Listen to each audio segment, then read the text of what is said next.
প্রতিদিনের দরকারি ওষুধ, বছরের পর বছর সেই ওষুধ খাচ্ছেন। সেই ওষুধে কি বিপদ? কারণ গুণমানের পরীক্ষায় ফেল করেছে 103টি ওষুধ। এ নিয়েই বাড়ছে উদ্বেগ।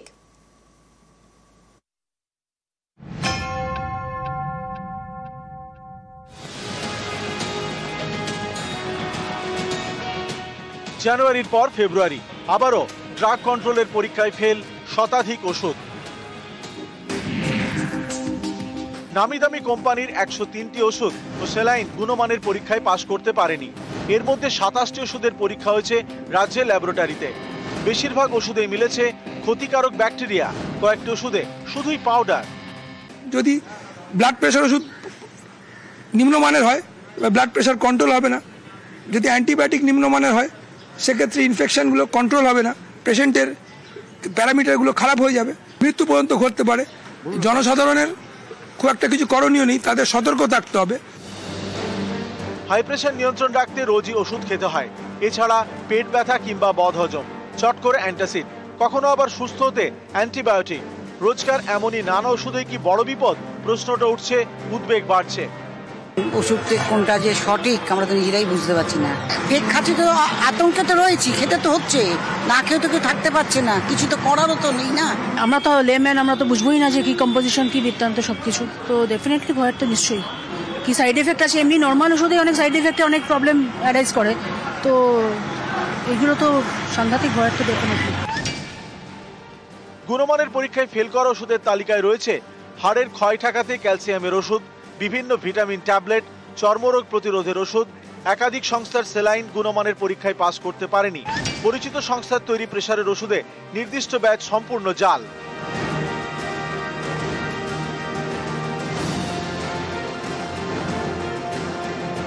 ওষুধের গুণগত মান রোগীর পক্ষে জানা সম্ভব নয়। কোন ওষুধ ফেল করেছে সেটা রোগীর পক্ষে জানাও সম্ভব নয়। তাহলে কি হবে? আতঙ্কে অনেকেই। এবার সেটা আমরা কি করে বুঝবো বলুন যে কোনটা অরিজিনাল আর কোনটা ডুপ্লিকেট? কারণ অরিজিনাল ডুপ্লিকেট সাধারণ পাবলিক আমাদের ধরার কিন্তু ক্ষমতা নেই, আমরা ধরতে পারি না। যদি এতটাই আমরা বুঝতাম তাহলে কিন্তু ডুপ্লিকেট বেরোতো না। ট্রাস্ট ইস্যু হয়ে যাচ্ছে যে কোনটা ফেক কোনটা কি, যে নর্মাল মানুষও তো বুঝে দেখতে পাচ্ছে, খেতে মানে জানে না কোনটা ঠিক কোনটা ভুল, তো তাদের সাথে যদি এরকম হয় তো ওটা খুবই একটা এফেক্ট করছে। যেভাবে জাল ওষুধ এবং খারাপ গুণমানের ওষুধ বেরোচ্ছে, তাতে প্রত্যেক মানুষ যেন তার চেনা পরিচিত দোকান থেকেই ওষুধ কেনে, এমনটাই সতর্কবার্তা স্বাস্থ্য দপ্তরের। অভিজিৎ চন্দ্র, নিউজ 18 বাংলা, কলকাতা। জলাতঙ্কের ভ্যাকসিন, সেই ভ্যাকসিনও জাল। বাজারে নামী সংস্থার নকল ভ্যাকসিন। তেলেঙ্গানার সংস্থার তৈরি অভয় র্যাব। জলাতঙ্কের বহুল ব্যবহৃত এই ভ্যাকসিন অভয় র্যাব। দেশ জুড়ে ছড়িয়ে পড়েছে নকল অভয় র্যাব। নকল ভ্যাকসিনের ব্যাচ নম্বর KA24014। জলাতঙ্কের যে ভ্যাকসিন, সেই ভ্যাকসিনও জাল, যার ব্যাচ নম্বর KA24014। জলাতঙ্কের ওষুধ এটি অত্যন্ত জীবনদায়ী। আমরা জানি জলাতঙ্ক 100% প্রাণঘাতী, অর্থাৎ কিনা জলাতঙ্ক একবার হয়ে গেলে তার কোনো চিকিৎসা নেই, ভ্যাকসিনই একমাত্র প্রতিকার। সেই জলাতঙ্কর নামী ব্র্যান্ডের জলাতঙ্ক যে ভ্যাকসিন বা রেবিস ভ্যাকসিন, সেটিও জাল হচ্ছে এবং সঠিক তাপমাত্রায় পরিবেশিত হচ্ছে না। তো সেক্ষেত্রে আমার মনে হয় যে অবিলম্বে স্বাস্থ্য দপ্তরের তাদের বিভিন্ন ওষুধ কোম্পানি ম্যানুফ্যাকচারিং সাইডে তারা গুড ম্যানুফ্যাকচারিং প্র্যাকটিস বা GMP সেটা ফলো করছেন কিনা দেখতে হবে এবং ড্রাগ কন্ট্রোলকেও দেখতে হবে। জাল ওষুধ আমদানি রুখতে তৎপর রাজ্য। রাজ্যে 20 ওষুধের জালে বিহার, উত্তরপ্রদেশ যোগ। 2 রাজ্যকে চিঠি নবান্নের। আগামী সপ্তাহে দিল্লিকেও বিস্তারিত তথ্য নিয়ে চিঠি। রাজ্যে 20 ওষুধের জালে বিহার, উত্তরপ্রদেশের যোগ মিলেছে এবং যে কারণে 2 রাজ্যকে চিঠি দিয়েছে নবান্ন। আর আগামী সপ্তাহে জাল ওষুধ আমদানি রুখতে দিল্লিকেও বিস্তারিত তথ্য নিয়ে চিঠি।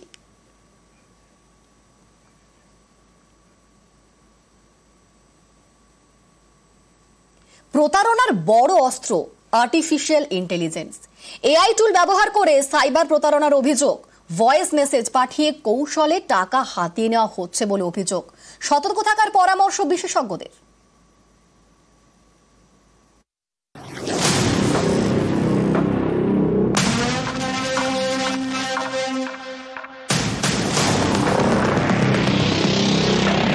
ব্যস্ত সময় হোয়াটসঅ্যাপে ভয়েস মেসেজ, নম্বর অচেনা, কিন্তু গলাটা চেনা, পরিচিত কারো।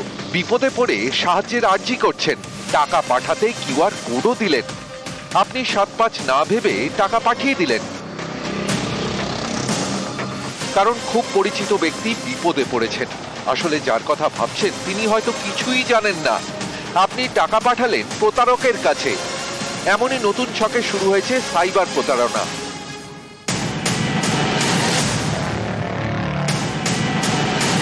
বিশেষজ্ঞদের মতে হোয়াটসঅ্যাপে ভয়েস মেসেজ পাঠিয়ে প্রতারণার বড় অস্ত্র আর্টিফিশিয়াল ইন্টেলিজেন্স বা এআই।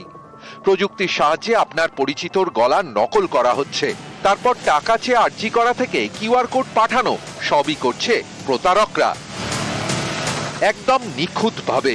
এভাবেই চলছে সাইবার প্রতারণা। আমি তোমার গলাটা প্রথমে শোনাই, তুমি যেটা বলেছো। হাই শাম্য, অনেকদিন তো হলো দেখা হয়নি, এর মধ্যে কি সময় হবে দেখা করার? তাহলে উইকেন্ডে দেখা করে যেতে পারে। তার মানে তুমি আমার উইকেন্ডে দেখা করার জন্য অ্যাজ এ মেয়ে হিসাবে তুমি একটা কথা আমায় পাঠিয়েছো, সেম গলা তোমার। এবার আমি কিছুই না, জাস্ট জেনারেল স্পিচ যে মুহূর্তে করবো, এটা যেই অপারেট। হাই শাম্য, অনেকদিন তো হলো দেখা হয়নি, এর মধ্যে কি সময় হবে দেখা করার? তাহলে উইকেন্ডে দেখা করে যেতে পারে। কয়েক সেকেন্ডে তোমার গলাটাকে ঠিক তোমার অ্যাকসেন্টে যেমন ভাব ভারিককে সেরম ভাবেই একটা মেয়ের গলায় কনভার্ট করে দিল। আমরাই না সহজে সোশ্যাল মিডিয়াতে পপুলারিটির জন্য বা নিজেদের সেলিব্রিটি বানানোর জন্য বা একটা ইনকামের জায়গা তৈরি হয়েছে বলে ভেবে আমরা আমাদের বাচ্চাদের ছবি, বাচ্চাদের ফটো, বাচ্চাদের বাড়িতে নানা রকম কবিতা বলার ধরন, এই বলার ধরন সব কিছু ডিজিটালি আপলোড করছি। একটা ভয়েস ক্লোন করতে গেলে জাস্ট 10 মিনিট লাগবে। এটা পেইড ভার্সন একটা টুলস। এবার আমি কথা বলে সেই জায়গায় যদি ইনপুট করে দিই, আমার ভয়েসটা ওই বাচ্চার সেম স্কেলেই শোনাতে থাকবে। একসময় ছিল ওটিপি পাঠিয়ে সাইবার প্রতারণা, তারপর এলো সোশ্যাল মিডিয়ায় বিনিয়োগের টোপ দিয়ে প্রতারণা। এক ধাপ এগিয়ে এবার সাইবার প্রতারণার অস্ত্র আর্টিফিশিয়াল ইন্টেলিজেন্স বা এআই। अनयुजुअल भावे कथावार्ता सपोज যে সময় আসছে, এন্ড যের মধ্যে কথাবার্তা বলার সময় একটু ভালো করে অবজার্ভ করতে হবে, তো ও সময় একটু ক্রস ভেরিফাই করা উচিত। এই মুহূর্তে নতুন একটি কৌশল ভাবাচ্ছে তদন্তকারী আধিকারিকদের। সেটি হচ্ছে এআই টুল ব্যবহার করে তৈরি কণ্ঠস্বর বা ভয়েস স্যাম্পেল। এখানেই সতর্ক হওয়ার পরামর্শ দিচ্ছেন বিশেষজ্ঞরা। ক্যামেরায় অর্চনের সঙ্গে অমিত, নিউজ 18 বাংলা, কলকাতা। 26-এর ভোটে মেরুকরণের রাজনীতি। হিন্দু ভোটের শান দিয়েই ক্যাম্পেইন বিজেপির। বিজেপিকে পাল্টা তোপ তৃণমূলের।